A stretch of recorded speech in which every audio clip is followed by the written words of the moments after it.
Over-posting, over-sharing sa Facebook or Instagram, yan po ang topic natin today. But before we start, matanong ko lang ho, sino ho dyan sa inyong nanonood, right in the comment section, pakatotoo po tayo, ang guilty sa pag-overpost, overshare sa social media? Taas ang kamay. Ako po. You know, actually, whenever I go back yung sa Facebook memory from like 10 years, 12 years ago, I cringe sa version ng sarili ko na bawat utot, sabi nga ho nila, di ba, i-share ko.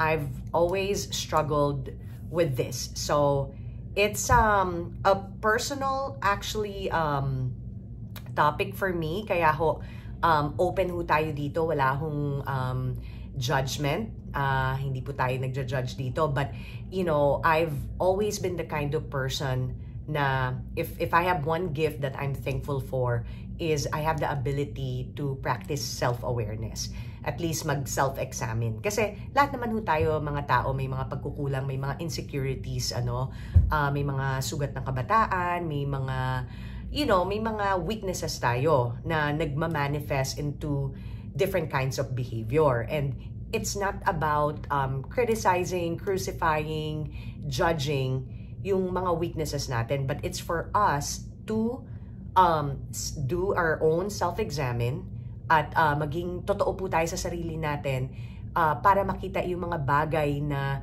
hindi ho nagpo-produce ng good fruits, ika nga sabi ni Lord, 'di ba? So, although wala ho tayong judgment sa mga weaknesses natin, pero kung gusto ho natin na mag-improve, mag-grow, mag-evolve, we must always look at ourselves, self-examine, and tignan ho natin yung mga bagay that needs improvement.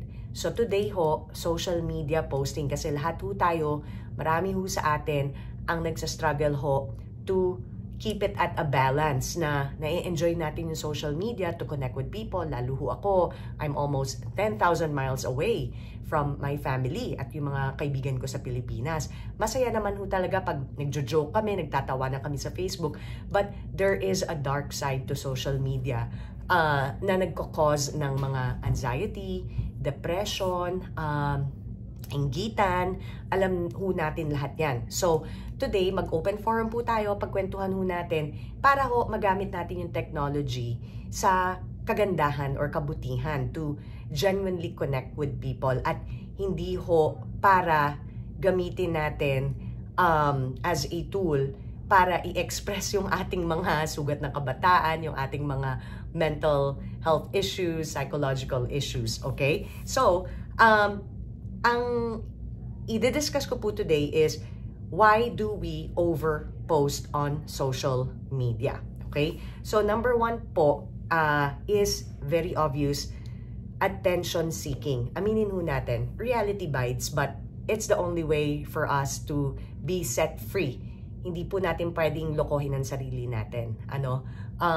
When we are overposting, hindi po ito parehas dun sa mga once in a blue moon lang kayo talaga nagpo-post, Pero, ang totoo ho, syempre, kung nag-post ho kayo, gusto niyo ho ng atensyon. Gusto ko ho ng atensyon. Gusto natin ng atensyon. Di ba ho, wag na ho tayo magpaligoy-ligoy. When we post something, we want validation. We want people to like it, heart it, comment, right? And kaya ho tayo talaga nagpo-post, aminin ho natin. Di ba? Now, especially ang problema ho, when you're overdoing it, meron hong mga bagay na kailangan examinin natin sa sarili natin. Bakit ho ba kailangan natin i-post lahat? And this is when we have to ask ourselves, okay, let's say, Jennifer, mukhang this is more than just sharing something para to connect with your friends and family. Parang this time meron ng mali kasi yung frequency sobrang dalas na.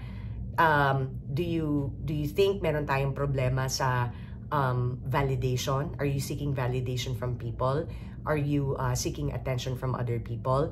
And a lot of times, may mga nakaakibat yan na hindi din magandang feeling. So, diba? Sino ho dyan sa inyo nakaka-experience ng post kayo ng post, although na-enjoy nyo yung dopamine hit ng mga likes and ng mga engagement, Pero at some point, parang merong shame and guilt din kayong nararamdaman, hindi ho ba? Kasi I think it's wired within us na hindi ho parang normal sa soul natin na mag-overshare talaga. Kaya at some point, merong naging feeling na parang nararamdaman mo na merong shame and guilt for overdoing it, for overposting. Okay? So, yan po yung isang reason kung bakit po tayo nag-overshare. Ang totoo, we are seeking attention from other people and validation. Number 2, social media addiction. Kasi, totoo naman ho, sa level ho ng biology natin, may dopamine chemical. Diba? Kaya nga ho yung nagiging mga drug addict, dyan sila na-addict yung high. It's not the actual drugs that they're addicted to. Yung chemical reaction sa katawan nila. So, dyan din po sa atin sa Facebook, pag nag-post tayo, yung high na nararamdaman, yung dopamine hit na tinatawag whenever someone is like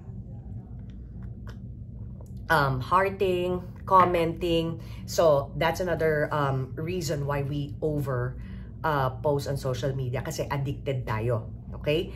Number 3, it's a coping mechanism kung meron kang anxiety and loneliness. Diba lalo yung mga sobrang shy, sobrang introverted na wala talagang social skills, walang ability to socialize and make friends in person. They use social media to cope with their loneliness and anxiety kasi in the real world, they cannot make friends. Totoo ho yan. Di ba ho sa Japan, yung nakalimutan ko ho yung term pero napanood ko yung documentary na yan na yung mga, hindi lang mga young men, pati mga middle-aged, older men na nakatira sila either alone in a very small, tiny room or alone or with their parents. So, excuse me po. So, yun lang yung buhay nila, hindi na sila, parang they were the group of people who have separated themselves from the society. Sino ho dyan sa inyo yung nakakaalam nung sinasabi ko po? So, meron hong group ng ganon sa growing number of group of people like them in Japan who have separated themselves, isolated themselves from the society. Tapos nakatira na lang sila as in sa maliit na parang box na lang na kwarto. Tapos, internet lang sila or TV. So, lot of times, kaya tayo nag-overpost kasi in person, wala tayong masyadong mga kaibigan, and then sa online lang tayo parang nagko-compensate ng or nakakakuha ng human connection. Okay, number 4, ito syempre, showing off, 'di ba? So, aminin ho natin,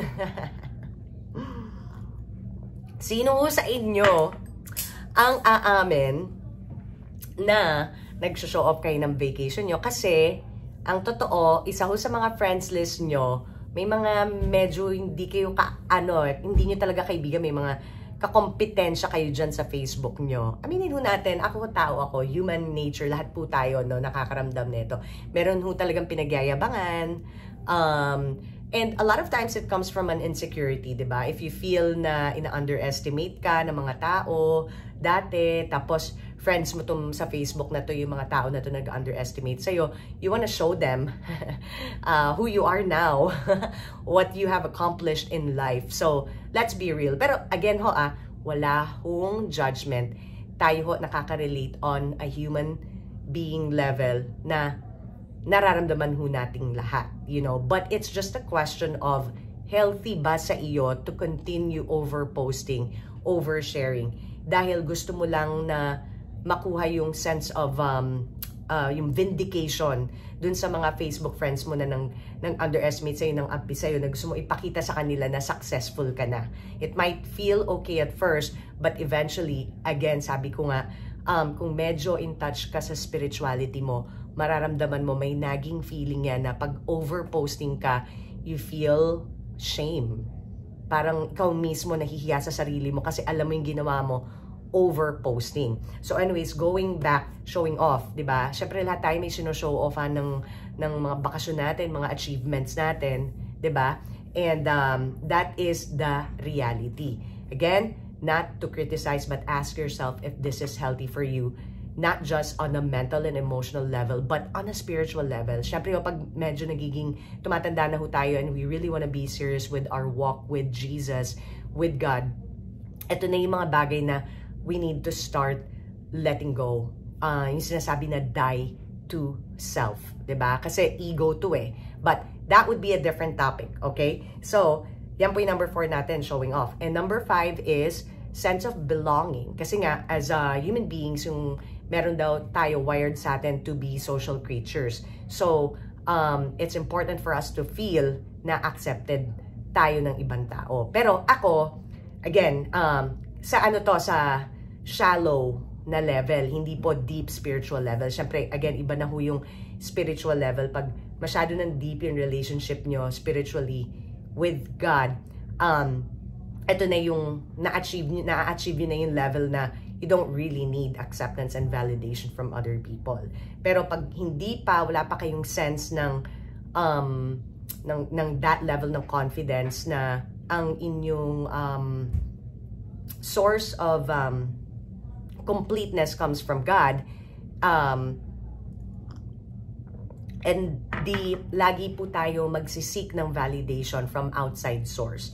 Kaya nga ho, itong mga sinasabi ko really, if I will sum it up, it's really insecurity, right? And seeking validation from the outside material world. So, a wise man, enlightened man who have woken up from the dream of impressing other people and have finally realized, opened his eyes na mulat na ho ang diwa na, oh my gosh, I am complete. I am the child of God. And the only one I want to please and love and worship is God. All of a sudden, erase ang itong mga behavior na ginagawa natin sa social media.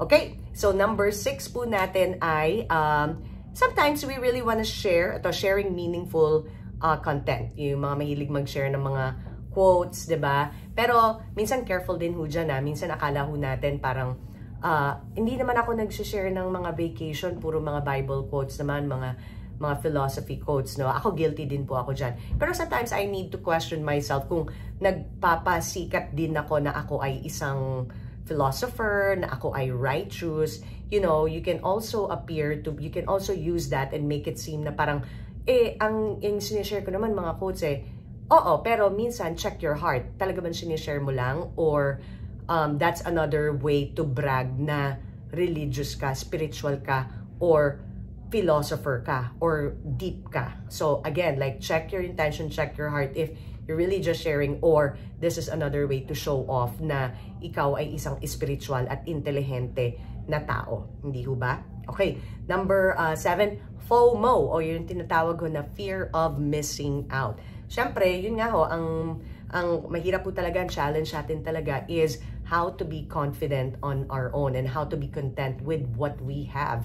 Kasi on social media is always showing us, yun, yung mga tao na nagbabakasyon, madami pinopost sa mga achievements nila, tapos ikaw, pag feeling mo, wala ka ma-post, then yan ho, experience na yung tinatawag na fear of missing out. And so, biglang magke-create kayo ng kung ano-ano mga events na gusto nyong attendan, gagawa kayo ng mga paraan kung ano yung ma-post nyo para lang ma-post nyo, no? But again, ito ho ay part nung topic natin na why do we overpost on social media? Yan ho ang isang reason, which is fear of missing out. We wanna be always updating people. We want people to know what yung ginagawa natin kasi we fear na we're missing out on something. Okay? And then, ang huli-ho na sinulat ko dito, number 8, comparing with others, outdoing each other. Medyo parehas ho nung showing off, ano? Pero, yun nga ho, comparing with others and outdoing each other. So, mahirap po na battle yan kasi wala akong nananalo dyan. Na-mention ko na ho sa mga ibang video ko na there will always be someone richer, prettier, younger. And how much resources do you really have para mag-continue ng pagkikipag-compete sa tao, 'di ba? Nagpunta sa Greece yung isa, ikaw din pupunta ka naman ng Europe, 'di ba? Para kung 'di ba, yung issue na meron si si Heart at saka si Pia Wurtzbach, 'di ba, sa kanilang mga Instagram, yung career nilang dalawa, no?